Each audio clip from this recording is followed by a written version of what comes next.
준호야, 지은아, 장모님, 이게 무슨 일이야? 왜 이렇게 된 거야? 우리 손주는 왜 이 꼴이야? 가세요. 장모님, 우리 신경 쓰지 마세요. 제발 그냥 가주세요. 부탁입니다. 도대체 왜 이렇게 된 거야? 내가 뭘 잘못한 거야? 할머니, 기억나세요? 엄마 장례식 때 할머니가 아빠한테 소리 질렀잖아요. 네가 제대로 못 챙겨서 우리 딸 죽었다고. 그렇게 말했잖아요. 지은아, 그만해. 그건 그런 뜻이 아니었어. 미안해. 할미가 미안하다. 오늘 사연 시작하기 전에 무료 버튼인 구독과 좋아요 꼭 눌러주세요. 그리고 지금 이 영상을 어디에서 듣고 계신지 지역이나 장소를 댓글로 남겨주세요. 그러면 여러분들에게 복이 찾아올 거예요. 박순덕은 올해 72입니다. 서울 변두리 낡은 연립주택 2층에서 혼자 살아가고 있죠. 매일 아침이면 습관처럼 밥상을 2개 차립니다. 하나는 순떡 자신의 것이고 또 하나는 10년 전 세상을 떠난 딸 미숙의 영정 앞에 놓는 제사상입니다. 미숙아, 엄마가 오늘도 네가 좋아하던 된장찌개 끓였다. 파를 듬뿍 넣었어. 순덕은 딸의 사진을 쓰다듬으며 중얼거립니다.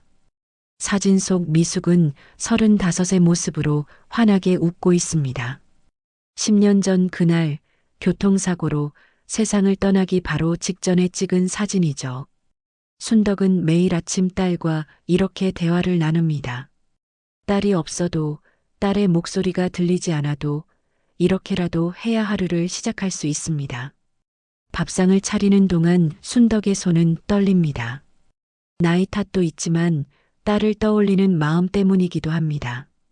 된장찌개에서 김이 모락모락 피어오르면 순덕은 마치 딸이 옆에 앉아 있는 것 같은 착각에 빠집니다. 매일 새벽 5시면 순덕은 일어납니다. 얼굴을 대충 씻고 옷을 걸치면 곧장 시장으로 향하죠. 나물과 젓갈을 파는 것이 순덕의 유일한 생계입니다. 좌판을 펼치고 앉아 손님을 기다리는 시간이 하루의 대부분입니다. 남편은 15년 전 뇌졸중으로 먼저 세상을 떠났습니다. 그리고 딸마저 잃은 후 사위 준호와 손녀 지은이만이 순덕의 유일한 가족이었습니다. 아니, 가족이었다고 해야 맞겠습니다. 10년 전부터 순덕은 그 둘을 만나지 못했으니까요. 이제 순덕에게 남은 건 낡은 연립주택과 시장 좌판, 그리고 딸의 영정뿐입니다. 시장 좌판에 앉아 있으면 순덕은 가끔 멍하니 허공을 바라봅니다. 지나가는 사람들 중에 혹시 준호나 지은이가 있지 않을까 하는 마음에서죠. 하지만 10년 동안 단 한 번도 그들을 본 적이 없습니다. 아침 햇살이 따스하게 내리쬐는 날에도 비가 주룩주룩 내리는 날에도 순덕은 변함없이 그 자리에 앉아 있습니다. 옆 좌판 아주머니가 가끔 물어봅니다. 순덕아, 손주 소식은? 그러면 순덕은 힘없이 웃으며 대답합니다. 잘 크고 있겠지 뭐. 그때 내가 좀 더 잘해줄걸. 순덕은 가끔 10년 전을 떠올립니다. 사위 준호는 성실한 사람이었습니다. 작은 인쇄소를 운영하며 가족을 부양했죠. 새벽같이 일어나 밤늦게까지 일했습니다. 잉크 냄새를 온몸에 묻힌 채 집에 돌아오는 준호를 보며 순덕은 늘 못마땅한 표정을 지었습니다. 우리 딸이 고생한다며 툭하면 간섭했고 준호는 말없이 참았습니다. 지금 생각하면 순덕 자신이 너무 심했다는 걸 압니다. 하지만 그땐 몰랐습니다. 딸이 행복하길 바라는 마음뿐이었다고 순덕은 스스로를 변명합니다. 사실 순덕은 준호가 미웠던 게 아닙니다. 다만 딸이 더 좋은 환경에서 살았으면 하는 마음이었을 뿐이죠. 명절 때마다 순덕은 준호에게 잔소리를 늘어놓았습니다. 인쇄소 일은 앞날이 없어. 다른 일을 알아보지 그래. 우리 미숙이가 시집와서 고생만 하네. 그럴 때마다 미숙은 엄마를 말렸습니다. 엄마, 준호 오빠 열심히 일하잖아요. 우리 잘 살고 있어요. 하지만 순덕은 듣지 않았습니다. 딸이 자신을 위해 거짓말하는 거라고 생각했으니까요. 이제 와서 돌이켜보면 미숙의 말이 맞았습니다. 준호는 정말 열심히 살았고 미숙도 행복해했습니다. 하지만 그땐 그걸 몰랐습니다. 아니, 보려 하지 않았습니다. 딸이 죽던 날 밤을 순덕은 평생 잊을 수 없습니다. 장례식장에서 준호가 순덕에게 다가와 말했습니다. 어머님, 죄송합니다. 제가 지은이를 잘 키우겠습니다. 준호의 목소리는 떨리고 있었습니다. 눈은 충혈되어 있었고 몸은 휘청거렸습니다. 순덕은 그때 뭐라고 대꾸했을까요? 기억이 나지 않습니다. 아마 제대로 된 말을 하지 못했을 겁니다. 슬픔에 미쳐 정신이 없었으니까요. 아니, 정확히 말하면 기억하고 싶지 않은 겁니다.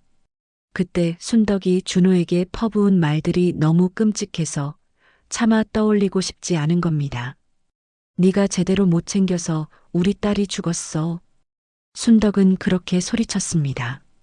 장례식장 복도에서 수많은 사람들 앞에서 말이죠. 준호는 아무 말도 하지 못하고 그저 고개만 숙였습니다. 그리고 일주일 후 준호는 지은이를 데리고 사라졌습니다. 순덕은 그제야 정신이 들었습니다. 자신이 무슨 짓을 한 건지 깨달았죠. 하지만 이미 늦었습니다. 준호는 떠났고 지은이도 함께 사라졌습니다. 그게 마지막이었습니다. 장례를 치른 뒤 일주일도 안 돼 준호는 지은이를 데리고 떠났습니다. 아무 연락도 없이 말입니다. 순덕은 미칠 듯이 찾아다녔습니다. 준호의 휴대폰은 꺼져 있었고 인쇄소는 문이 굳게 닫혀 있었습니다. 동네 사람들에게 물어봐도 아무도 모른다고 했습니다. 경찰서에도 가봤지만 별 소용이 없었습니다. 성인이 자발적으로 떠난 것이니 실종 신고도 할 수 없다는 답변만 들었죠. 순덕은 매일 준호의 인쇄소 앞에 가서 서성였습니다. 혹시 돌아오지 않을까 하는 기대를 품고 말입니다. 아마 재혼했겠지. 지은이는 잘 크고 있겠지. 순덕은 그렇게 스스로를 달래며 하루하루를 버텨왔습니다. 준호가 어딘가에서 새 삶을 시작했을 거라고, 지은이는 새엄마 밑에서 건강하게 자라고 있을 거라고 믿으려 했습니다. 그게 마음 편했으니까요. 차라리 그렇게 생각하는 게 나았습니다. 손주가 어디선가 불행하게 살고 있다는 상상은 순덕을 미치게 만들었으니까요. 밤마다 순덕은 지은이를 꿈에서 봅니다. 10살 소녀의 모습 그대로 나타나 할미, 배고파요라고 말하는 지은이를 보며 순덕은 눈물로 잠에서 깹니다. 그럴 때마다 순덕은 딸의 영정 앞에 앉아 밤새 울었습니다. 10년이 흘렀습니다. 순덕의 머리는 새하얗게 새었고 허리는 더 굽었습니다. 무릎도 아프고 손마디도 시큰거리지만 순덕은 여전히 매일 시장에 나갑니다. 나무를 다듬고 젓갈을 팔면서 하루하루를 보냅니다. 그게 순덕이 할 수 있는 전부입니다. 저녁이면 집으로 돌아와 혼자 밥을 먹고 딸의 영정 앞에 술 한 잔 따라놓고 잠이 듭니다. 그렇게 똑같은 하루가 반복됩니다. 친구들은 순덕에게 말합니다. 이제 그만 잊고 살아. 내 인생도 살아야지. 하지만 순덕은 잊을 수가 없습니다. 어떻게 잊겠습니까? 딸도 손주도 사위도 모두 순덕의 가족인데 말입니다. 가끔 순덕은 생각합니다. 이렇게 사는 게 의미가 있을까? 누구를 위해 이렇게 버티고 있는 걸까? 하지만 그런 생각이 들 때마다 순덕은 고개를 젓습니다. 살아야 합니다. 언젠가 준호와 지은이를 다시 만날 수 있을지도 모르니까요. 그때 할미는 잘 살았다고 말할 수 있어야 하니까요. 비록 그들이 순덕을 용서하지 않더라도 순덕은 그들이 잘 살고 있다는 걸 확인하고 싶습니다. 그것만으로도 순덕은 마음의 짐을 조금은 덜 수 있을 것 같습니다. 순덕은 매일 밤 기도합니다. 준호와 지은이가 어디에 있든 건강하고 행복하기를 말입니다. 늦가을이 찾아왔습니다. 낙엽이 거리를 뒹굴고 찬바람이 옷깃을 파고들기 시작하는 계절이죠. 순덕은 오늘도 새벽같이 일어나 시장으로 향했습니다. 하지만 오늘은 평소와 조금 다릅니다. 단골 도매상이 서울역 근처로 자리를 옮겼다는 연락을 받았거든요. 물건을 떼러 가려면 서울역까지 가야 합니다. 에휴, 나이 들어 이것도 힘드네. 순덕은 투덜거리며 손수레를 끌고 지하철을 탔습니다. 몇 번을 갈아타고 서울역에 도착하니 벌써 해가 중천에 떠 있었습니다. 도매시장에서 나물과 젓갈을 떼고 나니 손수레는 무거워졌고 순덕의 다리는 후들거렸습니다. 그래도 어쩌겠습니까? 이게 순덕의 생계인데 말입니다. 짐을 가득 실은 손수레를 끌고 횡단보도를 건너는데 순덕의 발걸음이 멈췄습니다. 길 건너편 지하도 입구에서 이상한 광경이 보였습니다. 남루한 옷을 걸친 사람들이 모여 있었습니다. 노숙자들이었습니다. 박스를 깔고 앉아 있는 사람, 담요를 뒤집어 쓰고 웅크리고 있는 사람, 빈 깡통을 앞에 놓고 구걸하는 사람. 순덕은 그런 모습을 볼 때마다 가슴이 아팠습니다. 저 사람들도 누군가의 가족이었을 텐데 어쩌다 저렇게 됐을까 하는 생각이 들었거든요. 순덕은 그냥 지나치려 했습니다. 하지만 무언가가 순덕의 시선을 붙들었습니다. 노숙자들 중 한 남자의 뒷모습이 묘하게 낯익었습니다. 구부정한 등, 그 어깨의 각도, 머리 모양까지도요. 순덕의 가슴이 쿵 하고 내려앉았습니다. 설마 그럴 리가. 순덕은 손수레를 버려둔 채 뛰기 시작했습니다. 이른둘 노인이 뛴다는 게 우스운 일이지만 순덕은 무아지경이었습니다. 숨이 턱까지 차올랐고 무릎이 욱신거렸지만 멈출 수 없었습니다. 가까이 다가갈수록 순덕의 심장은 더 빠르게 뛰었습니다. 그리고 마침내 순덕은 그 남자 앞에 섰습니다. 순덕의 예감은 틀리지 않았습니다. 그 남자는 준호였습니다. 순덕의 사위, 10년 전 딸의 장례식 이후로 단 한 번도 보지 못했던 바로 그 사람이었습니다. 하지만 준호의 모습은 순덕의 기억 속 모습과 너무 달랐습니다. 머리는 헝클어지고 수염은 덥수룩하게 자라 있었습니다. 얼굴은 까맣게 그을렸고 옷은 때가 잔뜩 묻어 있었습니다. 낡은 담요를 몸에 둘러쓰고 맨발에는 해진 슬리퍼를 신고 있었습니다. 그리고 준호 옆에는 한 사람이 더 있었습니다. 짧은 머리를 한 젊은이였는데 처음에는 남자인 줄 알았습니다. 하지만 자세히 보니 여자였습니다. 아니, 여자라기보다는 소녀와 여자의 중간쯤 되는 나이였습니다. 순덕은 그 얼굴을 뚫어지게 쳐다봤습니다. 그리고 깨달았습니다. 저 사람이 지은이라는 걸 말입니다. 준호야, 지은아. 순덕이 외쳤습니다. 목소리가 떨렸습니다. 준호가 천천히 고개를 들었습니다. 순덕과 눈이 마주치는 순간 준호의 얼굴이 창백하게 굳었습니다. 입술이 파르르 떨렸고 눈동자가 흔들렸습니다. 어머님. 준호의 목소리는 쉬어 있었습니다. 10년 전에 그 목소리가 아니었습니다. 거칠고 낮고 힘이 없었습니다. 순덕은 그 목소리를 듣는 순간 눈물이 터져 나올 것 같았습니다. 하지만 참았습니다. 지금은 울 때가 아니었습니다. 이게 무슨 일이야? 왜 이렇게 된 거야? 순덕은 소리쳤습니다. 주변 사람들이 쳐다봤지만 신경 쓸 겨를이 없었습니다. 순덕의 눈은 이제 손주에게로 향했습니다. 지은이는 순덕을 멍하니 쳐다보고 있었습니다.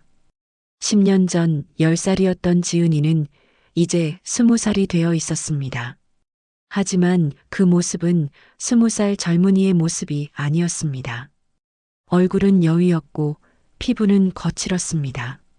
머리는 짧게 잘려 있었고 옷은 남자 옷처럼 헐렁했습니다. 눈빛에는 생기가 없었습니다. 지은아, 할미야, 할미 기억나니? 순덕이 손주를 끌어안으려 했습니다. 하지만 지은이는 순덕을 알아보지 못하는 듯 움츠러들며 뒤로 물러섰습니다. 준호가 지은이를 감싸 안았습니다. 그 모습을 본 순덕은 가슴이 찢어지는 것 같았습니다. 10년이면 아이는 10살에서 20살이 됩니다. 할미의 얼굴을 기억하기에는 너무 어렸던 나이였습니다. 게다가 10년이라는 세월은 기억을 지우기에 충분했습니다. 가세요, 어머님. 우리 신경 쓰지 마세요. 준호가 말했습니다. 그 말을 듣는 순간 순덕은 무너졌습니다. 신경 쓰지 말라니요? 이게 무슨 소리입니까? 순덕의 유일한 가족인데 어떻게 신경을 쓰지 않을 수 있습니까? 무슨 소리야? 우리 손주를 이렇게 방치하고. 순덕은 소리쳤습니다. 하지만 준호는 고개를 저을 뿐이었습니다. 제발, 그냥 가주세요. 부탁입니다. 준호의 목소리는 간절했습니다. 아니, 절망적이었습니다. 순덕은 그 목소리에서 무언가를 느꼈습니다. 준호가 순덕을 피하고 싶어 한다는 걸, 순덕을 만나고 싶지 않아 한다는 걸 말입니다. 그 깨달음은 순덕에게 칼처럼 꽂혔습니다. 왜 이렇게 된 거야? 순덕은 준호에게 다가가려 했습니다. 하지만 준호는 고개를 떨구며 지은이를 끌어안았습니다.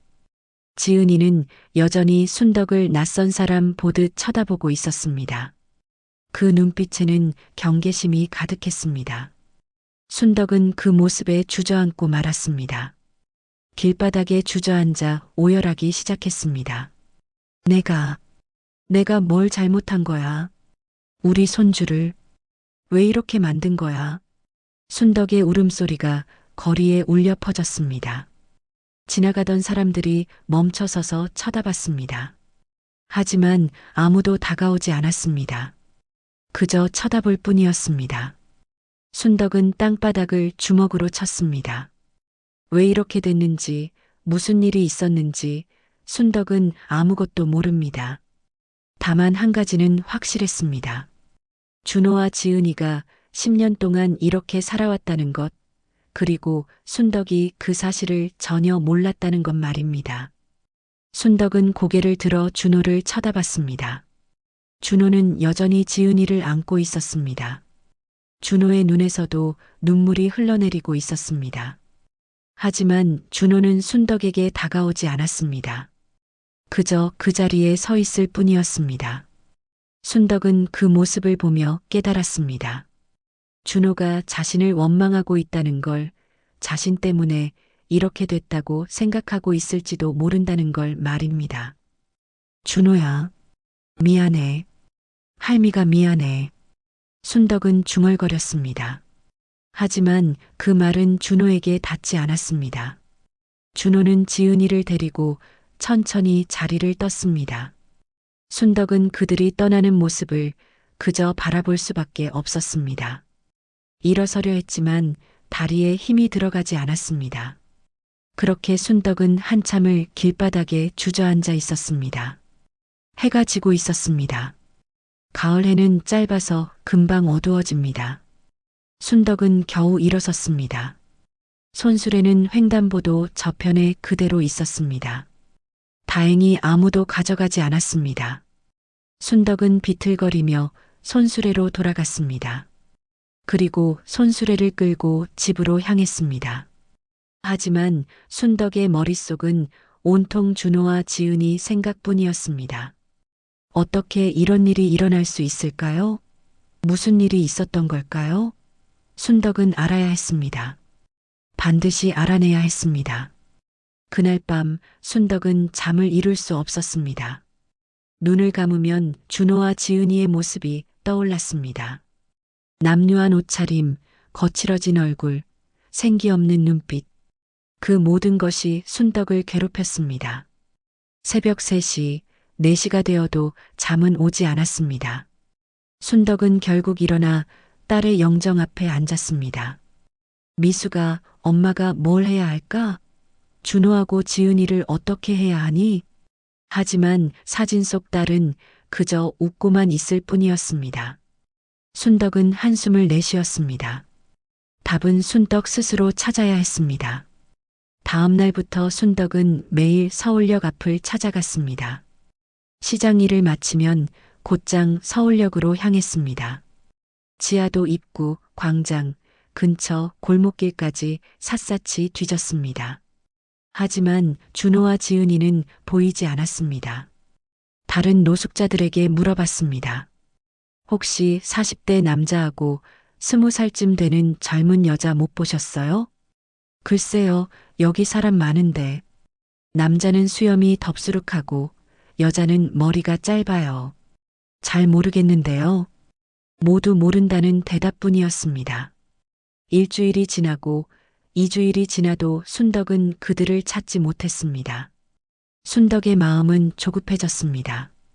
어디로 간 걸까요? 아직 서울에 있기는 한 걸까요? 무슨 일이 있었던 거지? 왜 하루아침에 이렇게 된 거야? 순덕은 10년 전을 되짚기 시작했습니다. 장례식 이후에 무슨 일이 있었을까요? 준호는 왜 연락도 없이 사라진 걸까요? 순덕은 딸의 유품 상자를 꺼냈습니다. 10년 동안 열어보지 않았던 상자였습니다. 열기가 두려웠거든요. 딸의 물건을 보면 또다시 슬픔에 빠질까봐 말입니다. 하지만 이제는 열어야 했습니다. 순덕은 떨리는 손으로 상자를 열었습니다. 안에는 딸의 옷가지, 일기장, 편지들이 들어 있었습니다. 순덕은 하나하나 꺼내며 살펴봤습니다. 그러다가 낡은 통장 하나를 발견했습니다. 순덕은 통장을 펼쳤습니다. 예금주는 딸 미숙이었습니다. 통장 첫 페이지에 딸의 글씨로 쓰인 메모가 있었습니다. 엄마한테 비밀이야. 준호 오빠가 사업 확장하려고 돈이 필요한데 내가 모아서 도와주려고. 순덕의 눈에서 눈물이 흘러내렸습니다. 딸은 남편을 위해 몰래 돈을 모으고 있었던 겁니다. 통장을 넘겨보니 마지막 잔액이 3천만 원이었습니다. 적지 않은 돈이었습니다. 순덕은 가슴이 철렁했습니다. 장례 직후에 이 통장을 준호에게 줬어야 했는데 당시에는 정신이 없어서 완전히 잊고 있었던 겁니다. 이 돈이 있었으면 준호가 좀 더 버틸 수 있었을 텐데. 순덕은 자책감에 휩싸였습니다. 하지만 후회해봤자 소용없었습니다. 중요한 건 지금이었습니다. 순덕은 통장을 꼭 쥐고 일어섰습니다.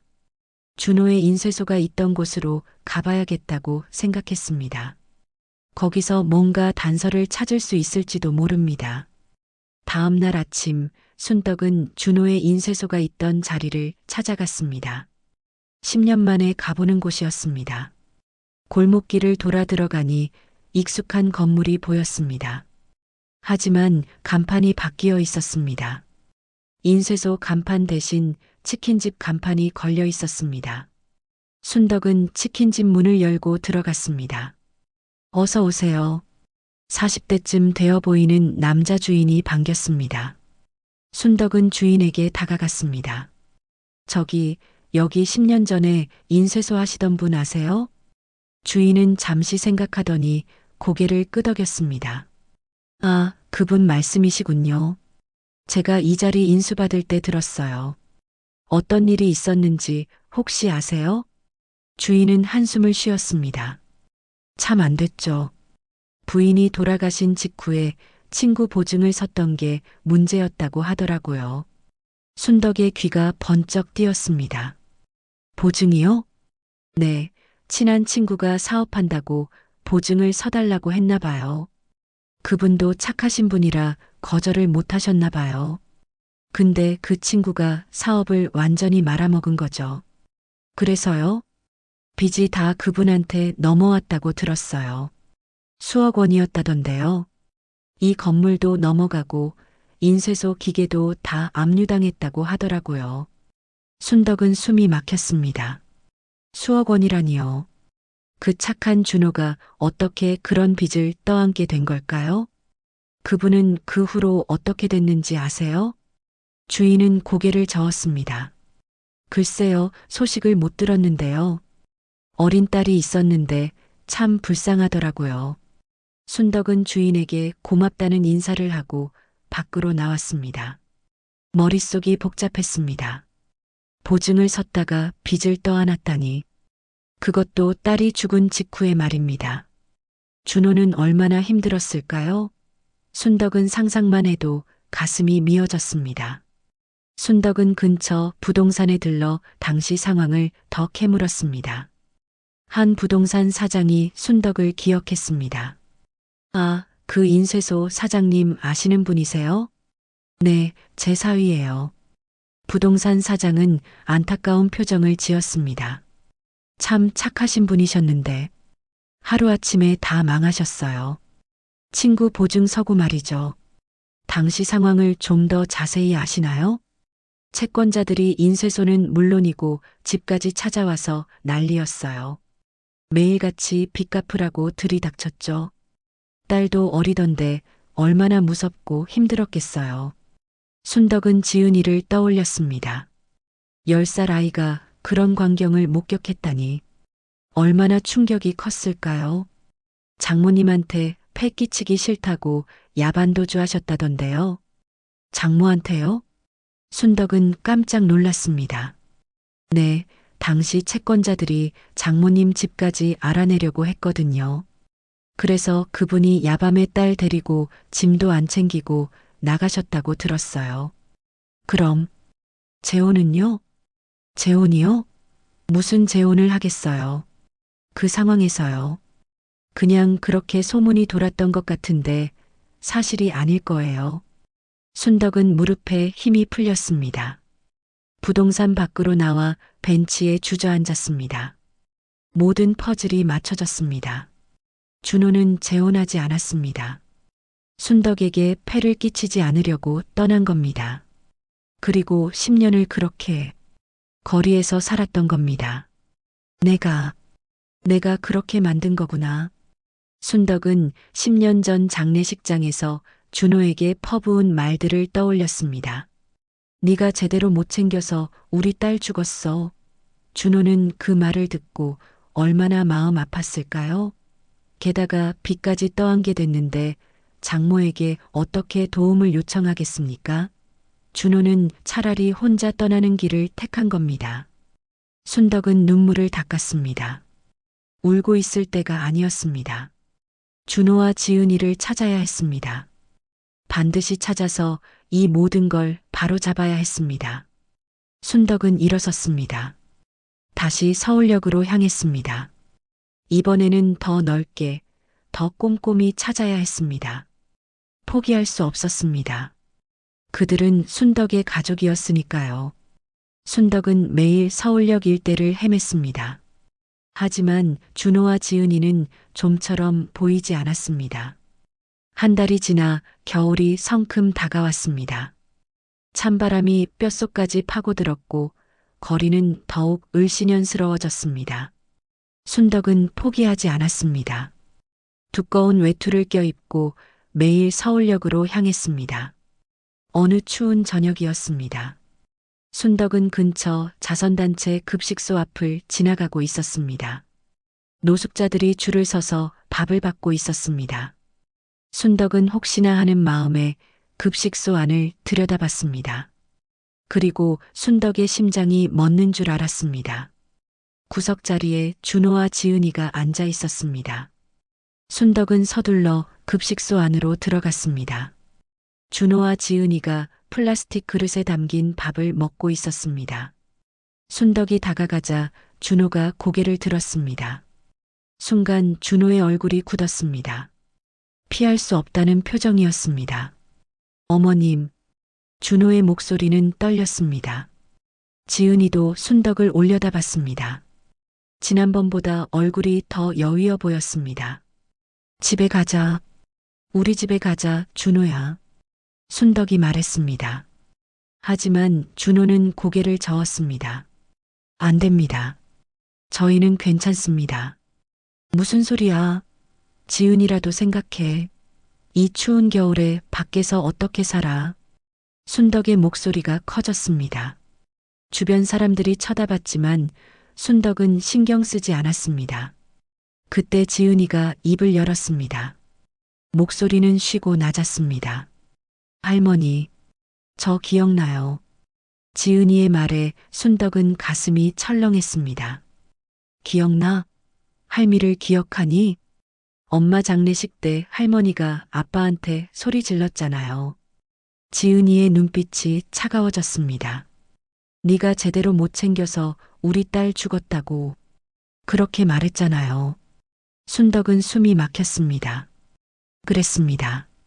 슬픔에 미쳐 누군가를 탓해야 했던 그날, 순덕은 준호에게 그런 말을 쏟아부었습니다. 10년이 지난 지금도 지은이는 그 장면을 기억하고 있었습니다.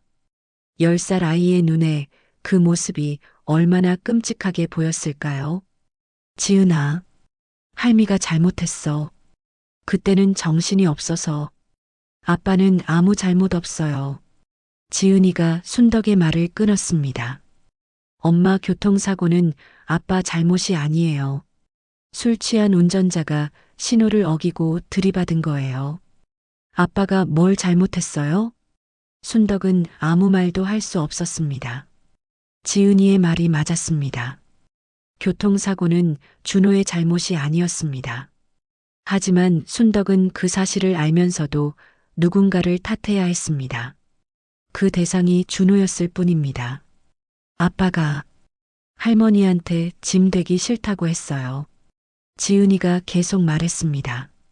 빚 때문에 할머니까지 힘들게 하고 싶지 않다고요. 그래서 우리 나온 거예요. 지은아. 근데 아빠 친구들도 다 등 돌렸어요. 지은이의 눈에서 눈물이 흘렀습니다. 보증 섰다고 사기꾼 취급했어요. 아빠는 일하려고 했는데 신용 불량자라서 일자리도 없었어요. 면접 보러 가면 신용 조회하잖아요. 그럼 다들 고개를 저었어요. 준호가 지은이의 손을 잡았습니다. 그만해, 지은아. 어머님 힘드시게 하지 마. 하지만 지은이는 멈추지 않았습니다. 저도 학교 못 갔어요. 주민등록이 없는데 어떻게 다녀요? 전학 처리도 안 하고 나왔으니까 서류상으로는 제가 학교에 다니는 걸로 되어 있었대요. 근데 실제로는 학교에 안 갔으니까 무단결석이 쌓였죠. 순덕은 그제야 알았습니다. 준호가 왜 급하게 떠났는지를 말입니다. 채권자들이 순덕의 주소까지 알아내려 했고 준호는 순덕을 보호하기 위해 연락을 끊은 채 떠난 겁니다. 주민등록도 옮기지 않고 말입니다. 처음엔 쪽방에서 살았어요. 지은이가 말을 이었습니다. 아빠가 공사장 일용직으로 일했어요. 근데 신분증 없이 일하니까 임금을 제대로 못 받았어요. 그래도 버텼어요. 근데 지은이의 목소리가 떨렸습니다. 아빠가 공사장에서 다쳤어요. 허리를 다쳐서 병원에 갔는데 수술비가 없었어요. 쪽방 보증금 빼서 수술했어요. 그리고 쪽방에서도 나왔죠. 순덕은 준호를 쳐다봤습니다. 준호는 고개를 숙이고 있었습니다. 그때부터 길거리로 나온 거예요. 아빠는 허리 때문에 일을 못했고 저는 어려서 일을 할 수가 없었어요. 지은아, 미안해. 순덕이 말했지만 지은이는 계속했습니다. 겨울엔 추워서 죽는 줄 알았어요. 여름엔 더워서 미칠 것 같았고요. 비 오는 날엔 젖은 옷을 입고 떨었어요. 아파도 병원 갈 수 없었어요. 배고파도 하루에 한 끼만 먹었어요. 지은이가 소리쳤습니다. 저 학교 가고 싶었어요. 친구들이랑 놀고 싶었어요. 엄마가 그리웠어요. 급식소 안이 조용해졌습니다. 모든 사람들이 지은이를 쳐다봤습니다. 지은이는 얼굴을 두 손으로 가리고 울기 시작했습니다. 준호가 지은이를 끌어안았습니다. 순덕은 손주를 끌어안고 싶었지만 감히 다가갈 수가 없었습니다. 미안해. 할미가 미안해. 순덕이 중얼거렸습니다. 하지만 그 말로 무엇이 변하겠습니까? 10년의 세월을 되돌릴 수 있습니까? 지은이가 겪은 고통을 지울 수 있습니까? 순덕은 주머니에서 통장을 꺼냈습니다. 딸이 남긴 통장이었습니다. 준호야, 이거 미숙이가 너희를 위해 모아둔 거야. 3천만 원이 들어있어. 준호가 고개를 들었습니다. 통장을 보더니 눈을 크게 떴습니다. 이게 처제님이. 준호의 목소리가 떨렸습니다. 장례식 끝나고 줬어야 했는데 할미가 정신이 없어서 깜빡했어. 미안해. 어머님, 이걸로 빚도 갚고 새 출발해.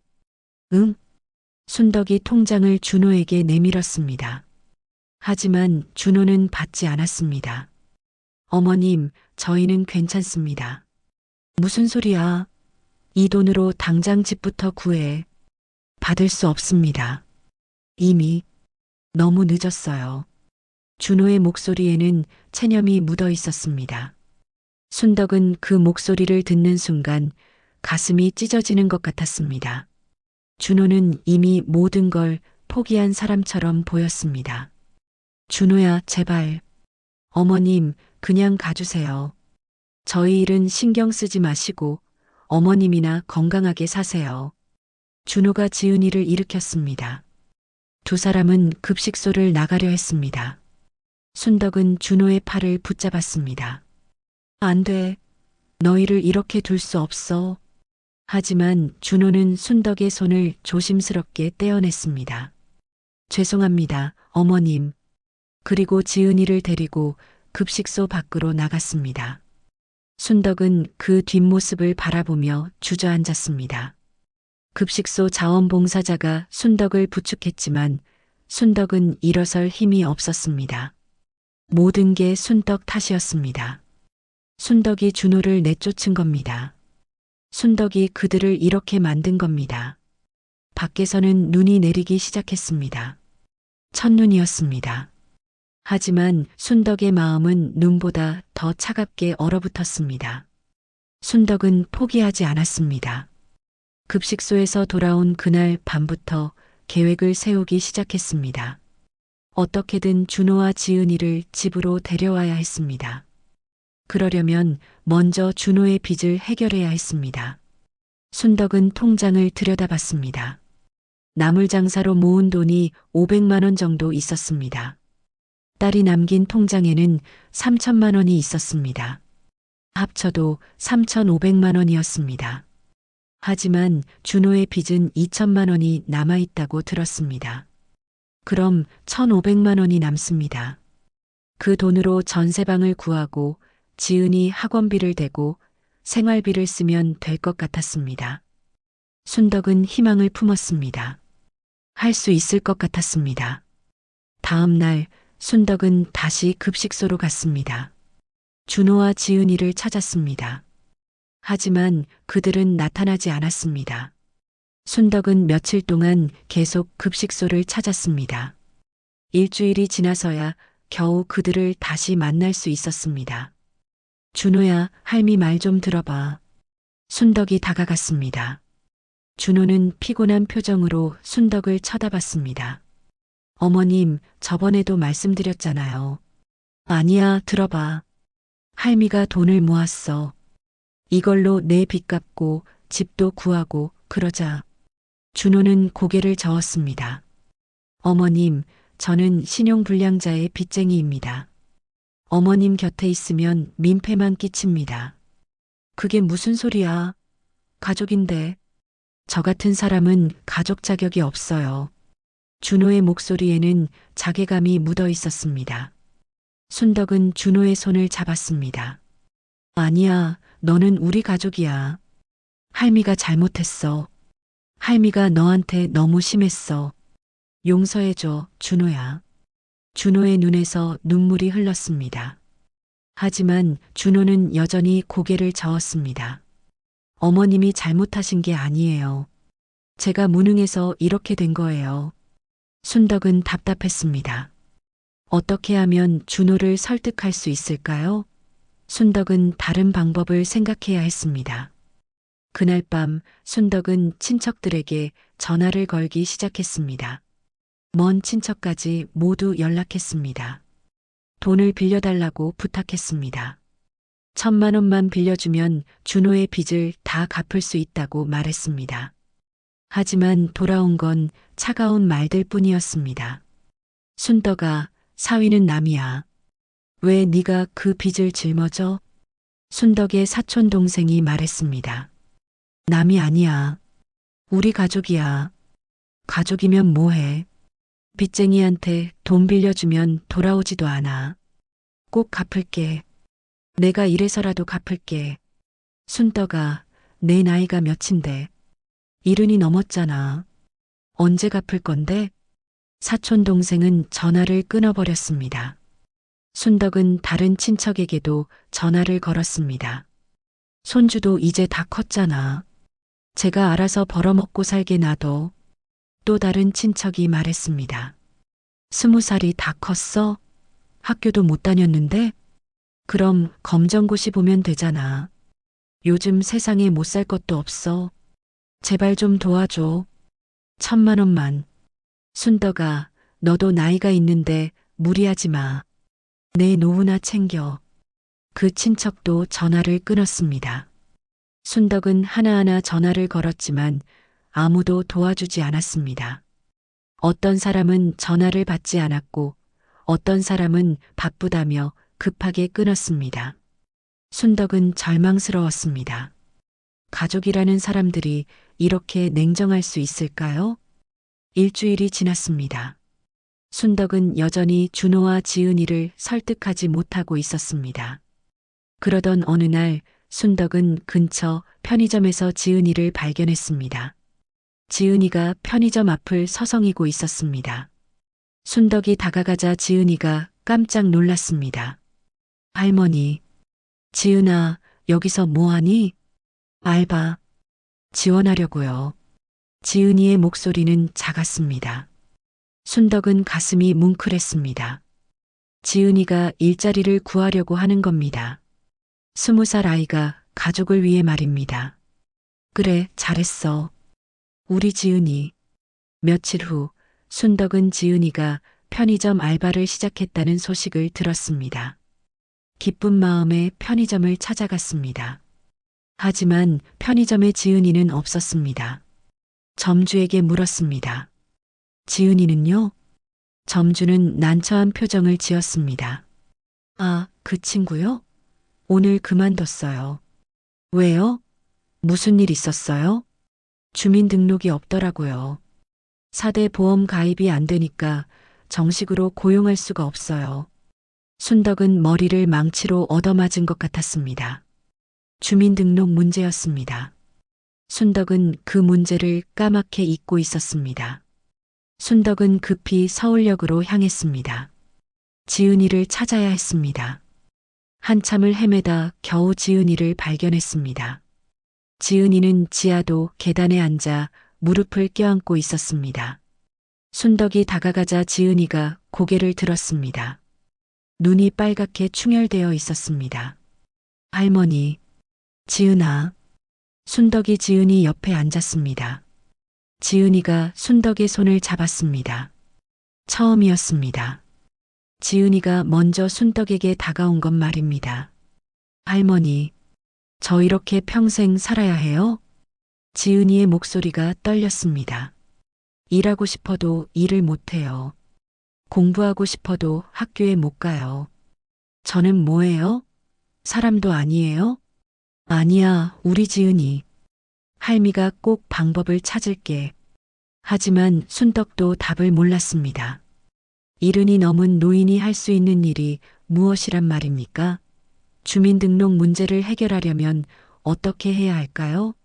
순덕은 막막했습니다. 며칠 후 더 큰 충격이 찾아왔습니다. 준호가 쓰러진 겁니다.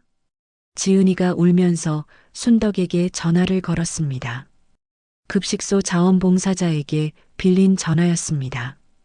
할머니, 아빠가 쓰러졌어요. 순덕은 급히 서울역으로 달려갔습니다.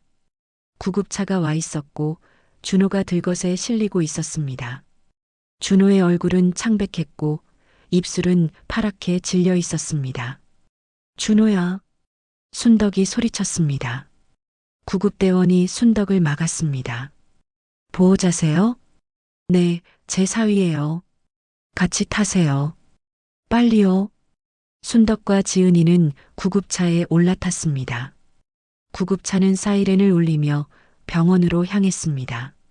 순덕은 준호의 손을 꼭 잡았습니다. 준호의 손은 차갑고 축축했습니다. 병원에 도착했습니다. 의사들이 준호를 응급실로 실어갔습니다. 순덕과 지은이는 응급실 밖에서 기다렸습니다. 1시간이 지나고 2시간이 지났습니다. 순덕의 다리는 후들거렸고 심장은 터질 것 같았습니다. 드디어 의사가 나왔습니다. 표정이 무거웠습니다. 보호자 되시는 분 계세요? 네, 저요. 장모입니다. 의사는 한숨을 쉬었습니다. 환자분이 강경화 말기입니다.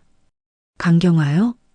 네, 오랜 영양실조와 스트레스, 그리고 노숙 생활의 부작용입니다. 상태가 매우 안 좋습니다. 순덕은 다리에 힘이 풀렸습니다. 지은이가 순덕을 부축했습니다. 치료는 할 수 있나요? 순덕이 떨리는 목소리로 물었습니다. 수술이 필요합니다. 하지만 의사가 말을 멈췄습니다. 하지만 뭐예요? 수술비가 최소 3천만 원은 필요합니다. 그리고 수술 후에도 지속적인 치료가 필요하고요. 3천만 원. 딸이 남긴 돈과 똑같은 금액이었습니다. 그럼 빚은요? 생활비는요? 순덕은 그 자리에서 쓰러질 뻔했습니다. 지은이가 순덕을 꼭 안았습니다. 할머니, 아빠는 괜찮을까요? 지은이의 목소리가 떨렸습니다. 순덕은 대답할 수가 없었습니다. 모든 것이 무너지고 있었습니다. 희망이 사라지고 있었습니다. 순덕은 무너지는 자신을 느꼈습니다. 병원 복도 의자에 앉아있던 순덕은 멍하니 창밖을 바라봤습니다. 해가 지고 있었습니다. 지은이는 순덕의 어깨에 기대어 잠들어 있었습니다. 얼마나 피곤했을까요? 아버지가 쓰러진 충격에 잠도 제대로 못 잤을 겁니다. 순덕은 지은이의 머리를 쓰다듬었습니다. 야윈 얼굴을 보니 가슴이 미어졌습니다. 어떻게 하지? 어떻게 해야 하지? 순덕의 머릿속은 복잡했습니다. 수술비 3천만 원을 내면 빚을 갚을 돈이 없습니다. 빚을 갚으면 수술비가 없습니다. 어느 쪽을 선택해야 할까요? 당연히 수술이 먼저였습니다. 준호가 살아야 빚도 갚을 수 있습니다. 순덕은 집으로 돌아왔습니다. 지은이는 병원에 남아 준호를 지키겠다고 했습니다. 순덕은 지은이에게 담요와 도시락을 챙겨주고 나왔습니다. 집에 도착한 순덕은 딸의 영정 앞에 앉았습니다. 미수가 엄마 어떡하면 좋겠니? 준호가 많이 아파. 순덕은 눈물을 흘렸습니다. 딸의 사진은 여전히 환하게 웃고 있었습니다. 순덕은 문득 딸의 유품 상자를 떠올렸습니다. 전에 통장을 찾았을 때 제대로 살펴보지 못했습니다.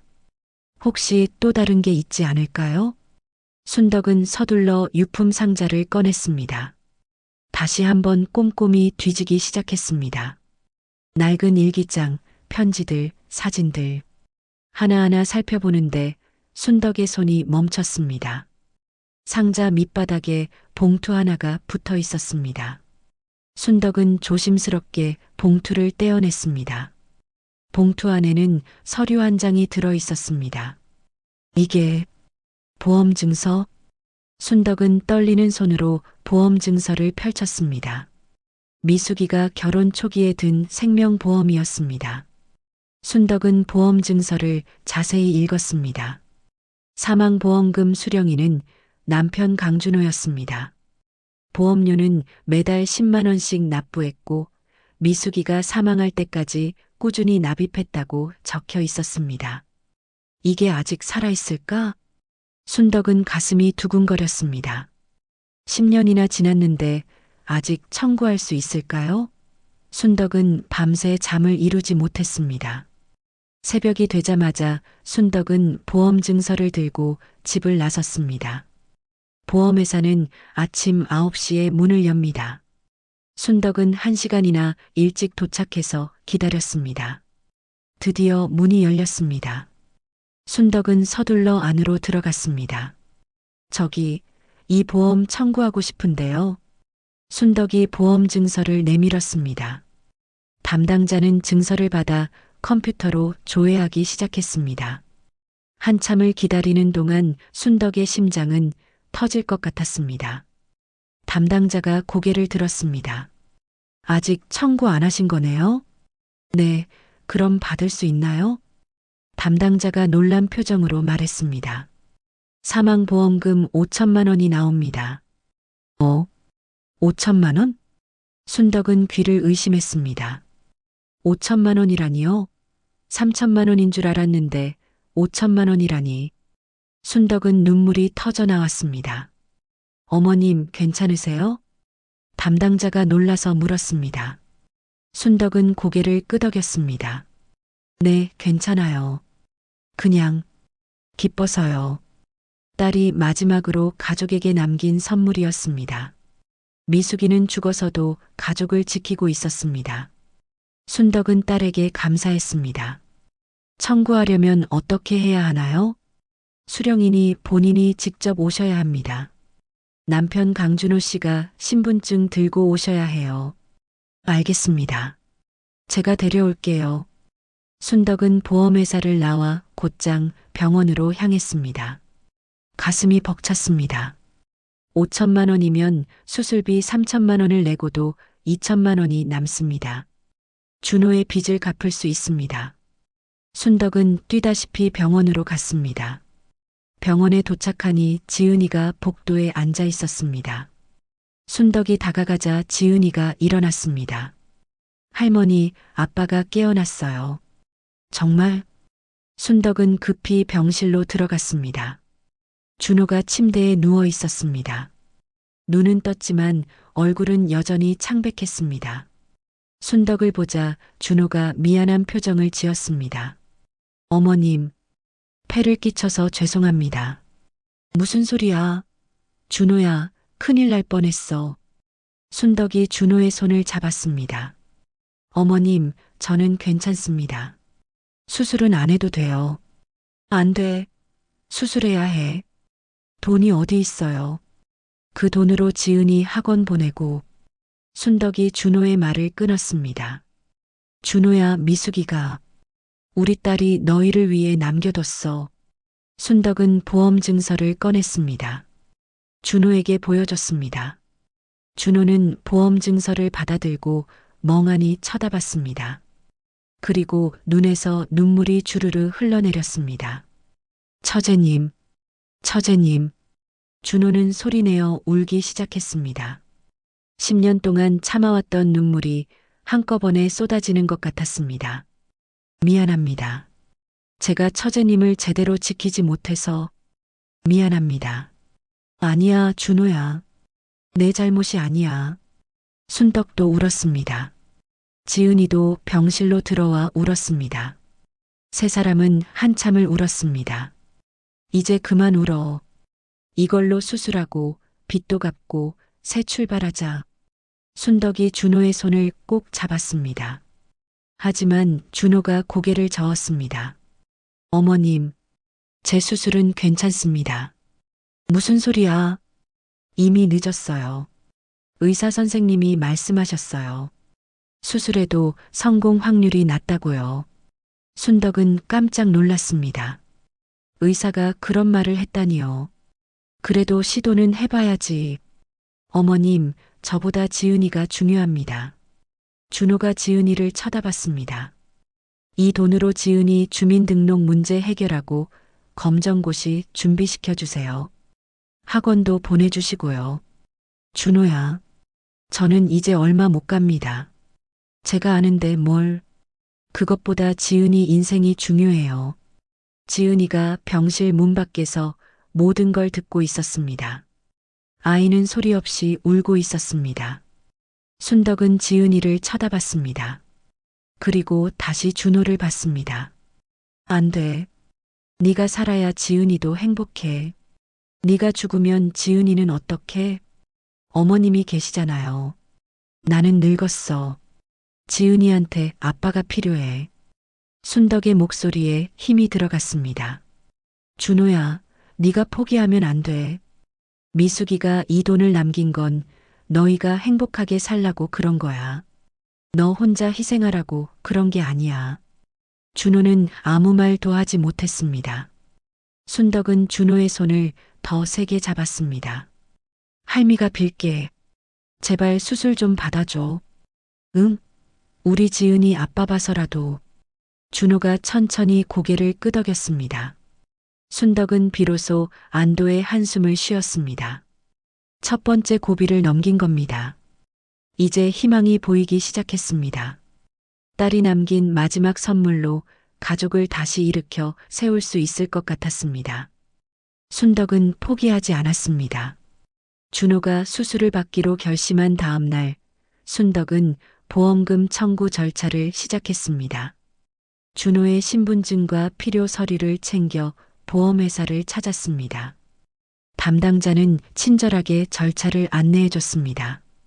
일주일 후면 보험금이 나온다고 했습니다. 그 일주일 동안 순덕은 준호의 수술 준비를 도왔습니다. 의사는 성공 확률이 50%라고 말했습니다. 반반이었습니다. 하지만 시도하지 않는 것보다는 나았습니다. 준호는 수술 전날 밤 순덕과 지은이를 병실로 불렀습니다. 어머님, 지은아, 만약 제가 그런 소리 하지 마. 순덕이 준호의 말을 끊었습니다.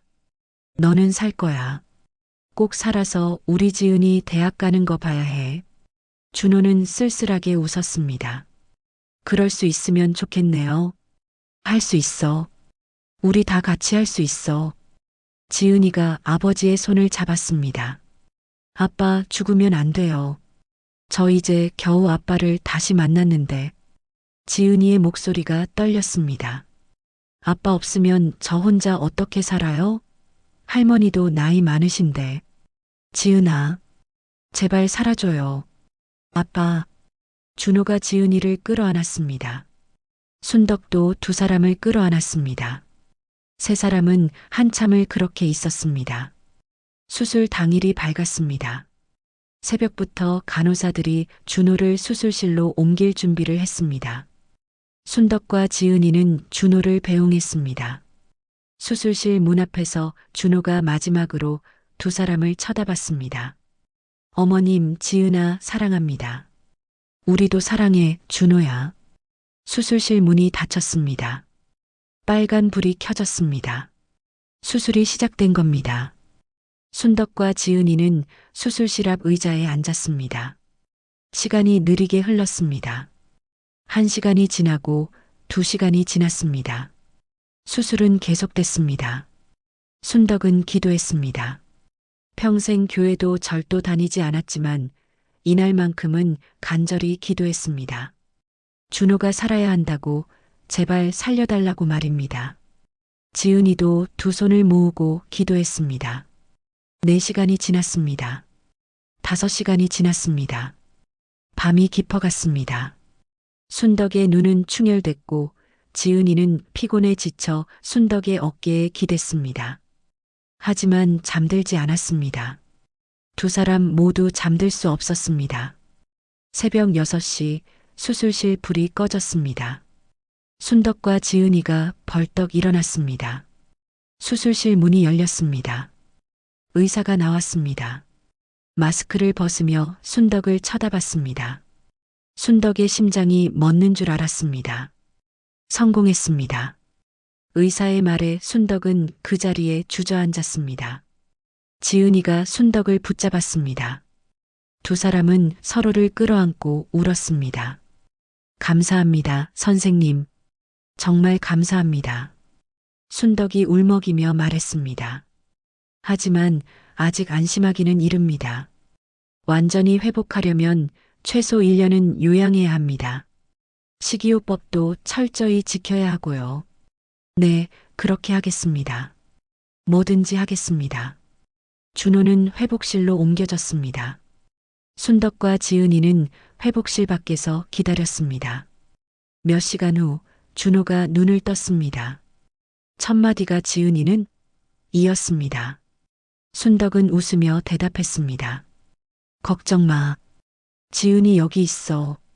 할미가 다 알아서 할 거야. 준호는 안도의 표정을 지으며 다시 잠들었습니다. 일주일 후 보험금이 나왔습니다. 순덕은 즉시 수술비 3천만 원을 병원에 냈습니다. 그리고 남은 2천만 원으로 준호의 빚을 갚았습니다. 10년 동안 준호를 괴롭혔던 빚이 마침내 청산됐습니다. 채권자에게 연락했을 때 상대방도 놀라워했습니다. 강준호 씨가 정말 갚는다고요? 10년이나 지났는데? 네, 다 갚겠습니다. 채권자는 이자를 깎아줬습니다. 10년 동안 연락도 없었지만 끝까지 갚으려는 성의를 인정한다며 말입니다. 순덕은 감사했습니다. 빚을 갚고 나니 500만 원이 남았습니다. 순덕은 그 돈으로 지은이의 미래를 준비하기 시작했습니다.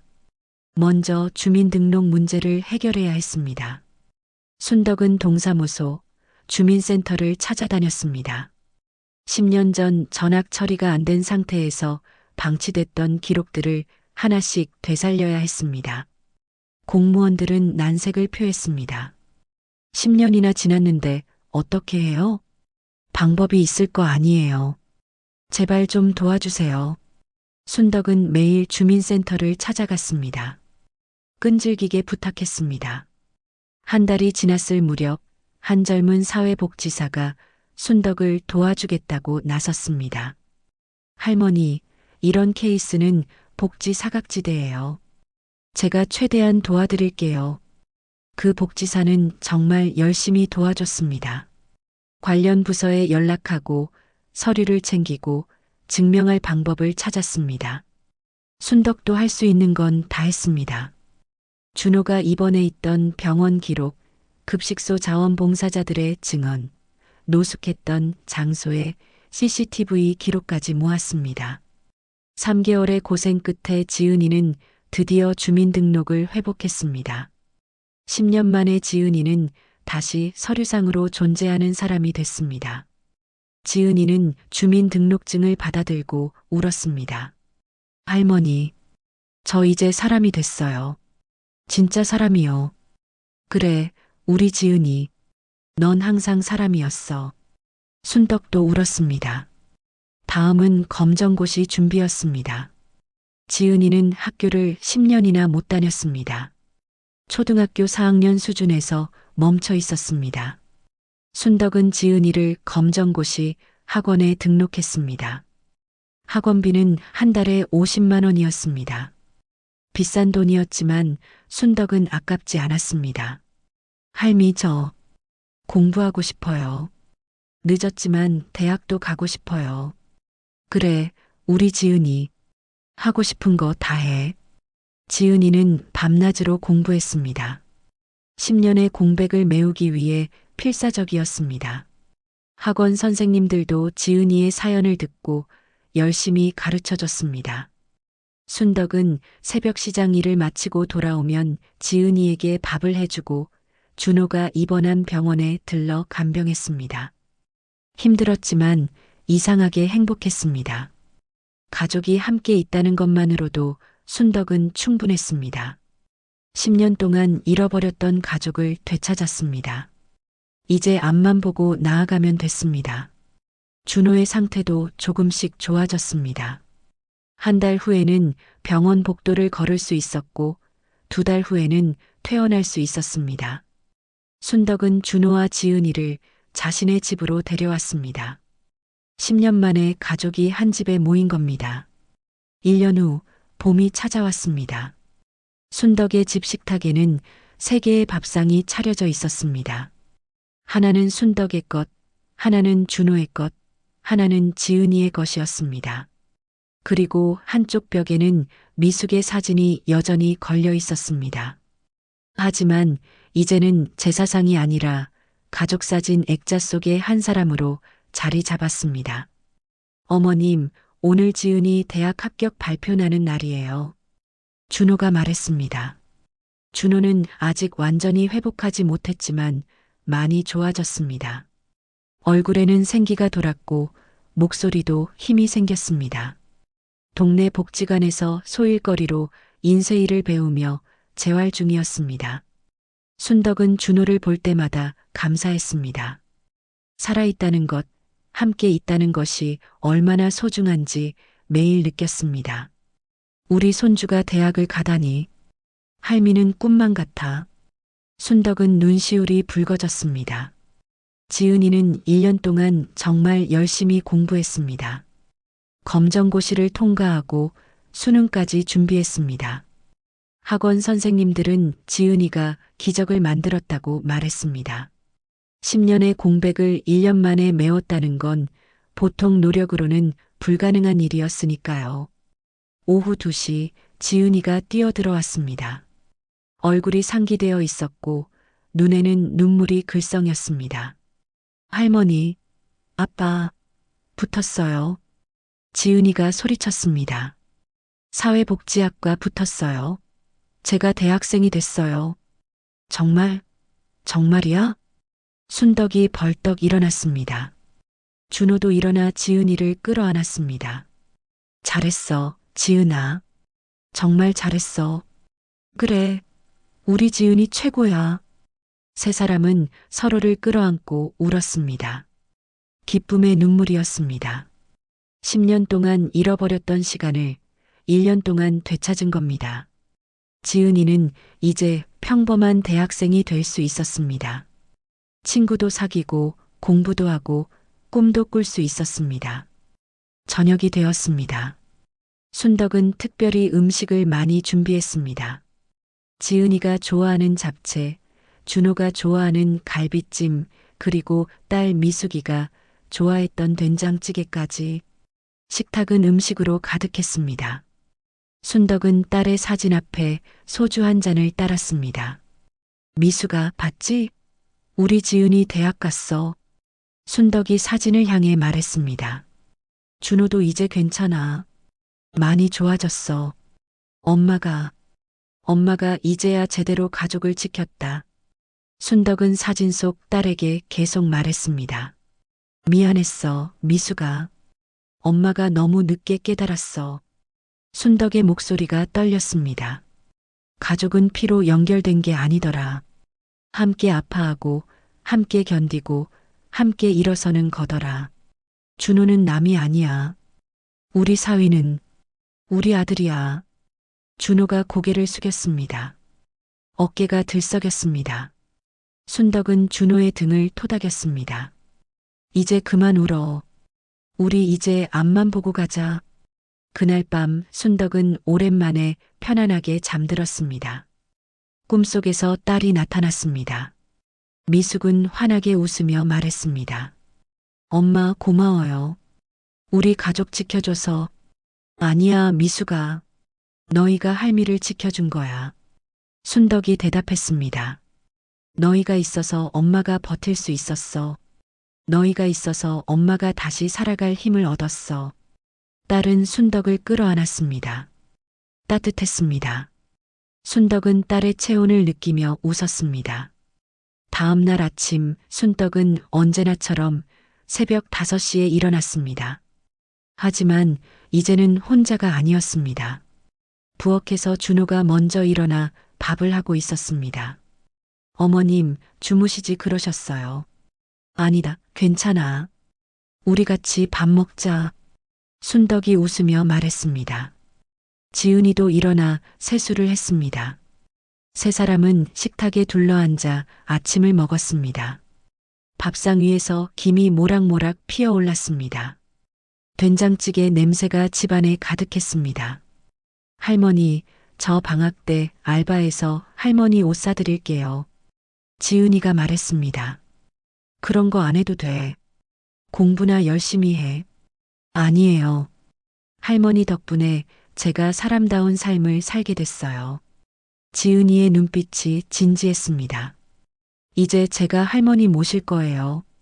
제가 돈 벌어서 할머니 편하게 해드릴 거예요. 준호도 고개를 끄덕였습니다. 저도요, 어머님. 이제 제가 제대로 효도하겠습니다. 복지관에서 일 배워서 다시 인쇄소 차리려고요. 작게라도 시작할 생각이에요. 순덕은 두 사람을 바라보며 미소 지었습니다. 가슴이 벅찼습니다. 이 순간이 얼마나 소중한지 순덕은 뼈저리게 느꼈습니다. 그래, 우리 다 같이 힘내자. 할미도 아직 팔팔해. 시장일 10년은 더 할 수 있어. 세 사람은 웃었습니다. 창밖으로 봄볕이 따스하게 들어왔습니다. 10년 만의 봄이었습니다. 길고 어두웠던 겨울이 지나고 마침내 찾아온 봄이었습니다. 식사를 마친 후 순덕은 시장으로 향했습니다. 준호는 복지관으로, 지은이는 학원으로 갔습니다. 각자의 자리에서 하루를 시작하는 겁니다. 순덕은 좌판을 펼치고 앉았습니다. 나무를 다듬으며 순덕은 생각했습니다. 인생은 한순간에 무너질 수도 다시 일어설 수도 있구나. 순덕은 깨달았습니다. 중요한 건 포기하지 않는 것, 그리고 서로를 놓지 않는 것이구나. 옆 좌판 아주머니가 물었습니다. 순덕아, 요즘 표정이 좋아졌네? 그래, 우리 손주가 대학 붙었거든. 정말 축하해. 고마워. 우리 사위도 많이 좋아졌어. 이제 다시 일 시작할 거야. 순덕은 자랑스럽게 말했습니다. 더 이상 숨기지 않았습니다. 준호와 지은이가 노숙자였다는 것, 10년 동안 헤어져 있었다는 것, 그 모든 것을 이제는 당당히 말할 수 있었습니다. 왜냐하면 그들은 이겨냈으니까요. 함께 일어섰으니까요. 저녁이 되어 집으로 돌아왔습니다. 준호가 저녁을 준비하고 있었고 지은이는 공부하고 있었습니다. 순덕은 이 평범한 풍경이 얼마나 소중한지 알았습니다. 평범함이 얼마나 큰 축복인지 말입니다. 다들 밥 먹자. 준호가 소리쳤습니다. 세 사람은 다시 식탁에 둘러앉았습니다. 밥상 위에는 따뜻한 음식들이 놓여 있었습니다. 순덕은 숟가락을 들며 딸의 사진을 쳐다봤습니다. 미수가 잘 먹을게. 그리고 밥을 한술 떴습니다. 따뜻했습니다. 마음도 따뜻했습니다. 순덕은 알았습니다. 가족이 함께 밥을 먹는다는 것, 같은 공간에서 숨을 쉰다는 것, 서로를 걱정하고 위로한다는 것이 얼마나 큰 행복인지 말입니다. 그렇게 박순덕의 밥상에는 다시 웃음소리가 울려 퍼졌습니다. 10년의 슬픔과 고통을 이겨낸 가족의 웃음이었습니다. 그리고 그 웃음은 앞으로도 계속될 것입니다. 함께이기에, 가족이기에, 사랑하기에 말입니다. 봄바람이 창문을 간지렸습니다. 순덕은 창밖을 바라보며 미소 지었습니다. 새로운 시작이었습니다. 진짜 봄이 온 겁니다. 더 많은 이야기로 다시 찾아올게요. 구독과 좋아요는 무료이며 큰 힘이 됩니다. 댓글 무료인 거 아시죠? 댓글로 여러분의 많은 의견 들려주세요.